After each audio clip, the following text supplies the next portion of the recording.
আপনার বয়স ৮০ বছর হলেও চলাফেরা করতে পারবেন ২৫ বছরের যুবকের মতো। তার জন্য লাগবে একটা জয়ফল। জয়ফল ভালো করে পাটার উপর বেটে গুঁড়া করে নিন।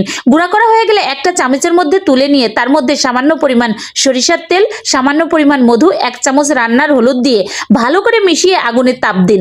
তাপ দেওয়া হয়ে গেলে কুসুম কুসুম গরম অবস্থায় আপনার যেখানে যেখানে জয়েন্টে জয়েন্টে ব্যথা, যেমন হাঁটু, কোমর, ঘাড়, মাজা, যেখানে যেখানে ব্যথা ওখানে ১ মিনিট মতো ম্যাসেজ করবেন। দেখবেন ১ মিনিটের মধ্যেই আপনার বয়স ৮০ বছর হলেও চলাফেরা করতে পারবেন ২৫ বছরের যুবকের মতো। আপনার বয়স ৮০ বছর হলেও চলাফেরা করতে পারবেন ২৫ বছরের যুবকের মতো। তার জন্য লাগবে একটা জয়ফল। জয়ফল ভালো করে পাটার উপর বেটে গুঁড়া করে নিন। গুঁড়া করা হয়ে গেলে একটা চামচের মধ্যে তুলে নিয়ে তার মধ্যে সামান্য পরিমাণ সরিষার তেল, সামান্য পরিমাণ মধু, ১ চামচ রান্নার হলুদ দিয়ে ভালো করে মিশিয়ে আগুনে তাপ দিন।